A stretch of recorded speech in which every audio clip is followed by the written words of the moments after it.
الصبح بدا من طلعته والليل دجى. بسم اللہ الرحمن الرحیم۔ رمضان المبارک کا بابرکت باسعادت مہینہ شروع ہو جاتا ہے۔ اللہ رب العزت کا کروڑوں دفعہ اربوں دفعہ احسان ہے جس رب العزت کی ذات نے ہمیں خیر و سلامتی کے ساتھ عافیت کے ساتھ اس رمضان تک پہنچایا ہے۔ اللہ تعالیٰ اس رمضان کو مبارک کو ہمارے لیے مزید بابرکت بنائے اور اس کی گھڑیوں کو اس کی صحیح طریقے سے استعمال کرنے کی اللہ تعالیٰ توفیق عطا فرمائے۔ رمضان المبارک کے جو مقاصد ہیں، ہمیں چاہیے کہ ہم ان مقاصد کے حصول کے لیے کوشش کریں۔ رمضان المبارک انسان کو گناہوں سے بچاتا ہے، انسان کے اندر ہمت اور حوصلہ پیدا کرتا ہے، انسان کو بھوک سے لڑنا سکھاتا ہے۔ رمضان المبارک گناہوں سے بچنا سکھاتا ہے کہ جس طرح روزے کی حالت میں انسان گناہ سے بچتا ہے، انسان ایک مہینہ اس طرح یہ گزار دے کہ باقی 11 مہینوں پر اس کے اثرات نظر آئیں۔ جس طرح رمضان میں گناہوں سے بچنے کی کوشش کرتا ہے، اسی طرح باقی 11 مہینوں میں بھی گناہوں سے بچنے کی کوشش کرے۔ جس طرح رمضان مبارک میں گانے سننا حرام ہے، گناہ ہے، اسی طرح باقی دنوں میں بھی گانے سننا حرام اور گناہ ہے۔ جس طرح رمضان مبارک میں لغو باتیں کرنا گناہ ہے، اسی طرح باقی ایام میں بھی لغو باتیں کرنا گناہ ہے، لیکن ہمیں باقی مہینوں میں اتنا زیادہ محسوس نہیں ہوتا جتنا کہ رمضان مبارک میں محسوس ہوتا ہے۔ تو ہم رمضان مبارک ایسا گزاریں کہ باقی 11 مہینے ہمارے اوپر اس کے اثرات نظر آئیں۔ رمضان کے روزے جو ہیں یہ بڑے بابرکت روزے ہیں۔ اللہ رب العزت کی ذات روزے دار سے بڑی محبت کرتے ہیں، اور افطاری کے قریب جب انسان کی بھوکا رہنے کی وجہ سے اس کے معدے سے بدبو اٹھتی ہے، اس کے منہ کے راستے باہر آتی ہے، اللہ رب العزت کے نزدیک وہ مشک و عنبر سے زیادہ پسندیدہ ہے۔ اللہ تعالیٰ رمضان میں مومن کے لیے رزق کی فراوانی کر دیتے ہیں۔ وہی تھوڑا سا کمانے والا شخص جو شاید پورا سال فروٹ نہ کھاتا ہو یا اس طرح وافر مقدار میں نہ کھاتا ہو، رمضان آتی اس کا دسترخوان سج جاتا ہے۔ افطاری کے وقت انواع و اقسام کے کھانے اس کے دسترخوان پر آ جاتے ہیں۔ حالانکہ وہی روزی ہوتی ہے، وہی تنخواہ ہوتی ہے، وہی اس کی کمائی ہوتی ہے، لیکن اللہ رب العزت کی ذات ایسی برکت عطا فرماتے ہیں رمضان کی برکت سے کہ اس کے رزق میں برکت عطا فرما دیتے ہیں، اس کے رزق میں اضافہ عطا فرما دیتے ہیں۔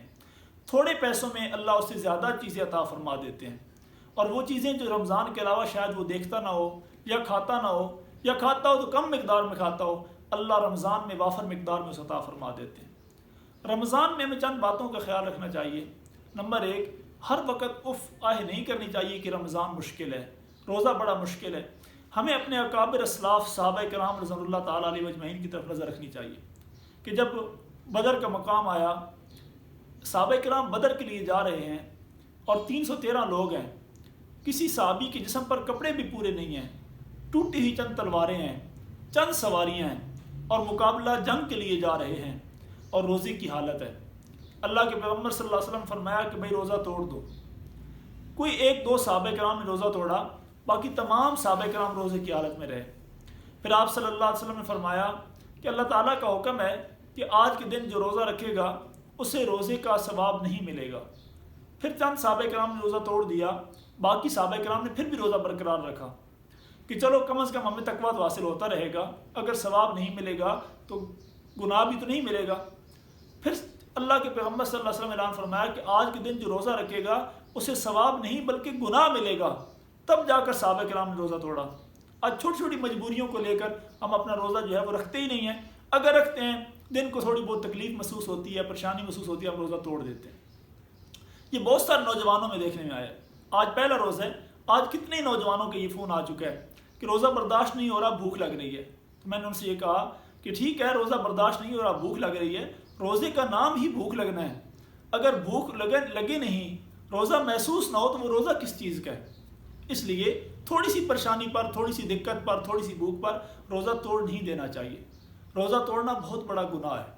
یا تو انسان صبح روزہ رکھے نہیں، اگر روزہ رکھے تو اسے پورا کرنے کی کوشش کرے، اور روزہ نہ رکھنا یہ بہت بڑا گناہ ہے۔ ہاں، کسی کو شرعی عذر ہو، جو بیمار ہو یا کسی تکلیف پریشانی میں ہو، تو ایسے شخص کو معاف ہے کہ وہ روزہ رکھے، لیکن عام حالت کے اندر انسان کو روزہ نہیں چھوڑنا ہے۔ فرمایا جس شخص نے رمضان مبارک کا ایک روزہ چھوڑ دیا، پھر ساری زندگی اس کے بدلے میں روزے رکھتا رہا، گناہ تو معاف ہو جائے گا لیکن اس رمضان کے روزے کے ثواب کو نہیں پہنچ سکتا ہے۔ ایک صحابی رسول اللہ کے پیغمبر صلی اللہ علیہ وسلم کی خدمت اقدس میں حاضر ہوئی اور بڑے عجیب واقعہ بیان کیے۔ آ کر کہتے ہیں کہ یا رسول اللہ، میں نے روزہ رکھا تھا لیکن روزے کی حالت میں اپنی بیوی کے قریب چلا گیا، کیا میرا روزہ ٹوٹ گیا؟ آپ صلی اللہ علیہ وسلم فرمایا کہ ہاں تیرا روزہ نہیں ہے۔ اس شخص نے کہا کہ حضور اس کا کفارہ کیا ہے؟ فرمایا 60 روزے رکھنے ہیں۔ انہوں نے کہا حضور میں نے ایک روزہ رکھا، اس کا یہ معاملہ ہوا، اس کے بدلے میں 60 روزے رکھنے پر میں قادر نہیں ہوں۔ آپ فرمایا 60 مسکینوں کو کھانا کھلاؤ۔ انہوں نے کہا حضور میرے سے بڑا مسکین بھی کوئی نہیں ہے۔ حضور صلی اللہ تعالیٰ علیہ وسلم ابھی اس سے یہ بات کر ہی رہے تھے کہ تھوڑی دیر میں ایک شخص آیا، اس نے کھجور کا ایک ٹوکرا پیش کیا۔ آپ صلی اللہ علیہ وسلم فرمایا کہ یہ کھجوریں لے جاؤ اور غریبوں میں تقسیم کر دو، غریبوں میں تقسیم کر دو، تمہارا کفارہ ادا۔ اس نے کہا حضور میرے سے بڑا کوئی اور مسکین ہی نہیں ہے۔ حضور صلی اللہ علیہ وسلم نے مسکرا پڑے اور فرمایا کہ ٹھیک ہے، یہ کھجور کا ٹوکرا لے جاؤ، خود کھاؤ، اپنی بیوی بچوں کو کھلاؤ، تمہاری طرف سے کفارہ ادا ہو گیا ہے، لیکن یہ صرف تمہارے لیے خاص ہے، عام لوگوں کے لیے نہیں ہے۔ عام شخص اگر کوئی روزہ رکھے گا اور روزہ رکھنے کے بعد بلا کسی شرعی عذر کے روزہ توڑ دے گا تو اسے 60 دن لگاتار روزے رکھنے پڑیں گے، بغیر کسی ناغے کے روزے رکھنے پڑیں گے۔ ایک دن بھی اگر ناغا کر دیا تو دوبارہ شروع سے روزے رکھنے پڑیں گے، یا پھر 60 مسکینوں کو کھانا کھلانا پڑے گا، 60 غریب لوگوں کو کھانا کھلانا پڑے گا۔ روزہ توڑ دینا کوئی مذاق نہیں ہے، بہت بڑا گناہ ہے اور اس کا یہ کفارہ ہے۔ تو ہمیں چاہیے کہ ہم رمضان مبارک کے روزے ضرور بضرور رکھیں۔ اگر کوئی شرعی عذر ہو، کوئی بیماری ہو تو پھر صبح سے روزہ نہ رکھیں۔ ہاں اگر کسی نے روزہ رکھا تھا، خلوص دل سے رکھا تھا کہ میں اللہ کی عبادت کی نیت سے روزہ رکھ رہا ہوں، پھر دن کو کوئی ایسا شرعی عذر پیش آ گیا، کوئی خواتین ہیں ان کو شرعی مجبوری پیش آ گئی ہے، یا کوئی مرد ہے لیکن وہ بیمار ہو گیا، کوئی ایسی تکلیف ہوگی، ڈاکٹر نے کہا کہ اگر روزہ نہ توڑا گیا اس کی بیماری بڑھ جائے گی یا اس کی جان کو خطرہ ہے، پھر تو روزہ توڑا جا سکتا ہے۔ لیکن گھر میں بیٹھی تھوڑی سی خفت محسوس ہوئی، تھوڑی سی بھوک زیادہ محسوس ہوئی، پیاس محسوس ہوئی اور روزہ توڑ دیا تو اس میں اللہ تعالیٰ کی سخت ناراضگی ہے، اس سے بچتے رہنا چاہیے۔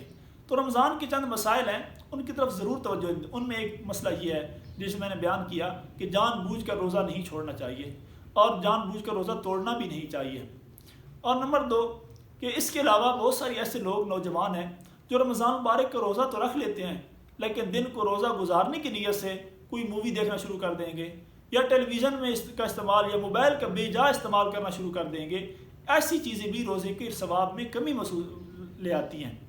انسان نے روزہ بھی رکھا ہے، سارا دن گناہوں سے بچنے کی کوشش بھی کرتا رہا ہے اور بھوکا بھی رہا ہے، پیاسا بھی رہا ہے، لیکن اس کے ساتھ ساتھ وہ اپنے موبائل میں لغویات میں جو ہے مشغول ہو گیا تو اس کے ثواب کے اندر کمی آ گئی، تو بتائیں اس کے روزے کا پھر کیا فائدہ ہے؟ ہمیں چاہیے ہم رمضان مبارک کی صحیح معنوں میں قدر کریں اور صحیح طریقے سے رمضان مبارک کے روزے رکھیں۔ اللہ تعالیٰ ہمیں صحیح طریقے سے رمضان مبارک کی قدر کرنے کی اور ان روزوں کو صحیح طریقے سے ادا کرنے کی توفیق عطا فرمائے۔ وآخر دعوانا الحمدللہ رب العالمین۔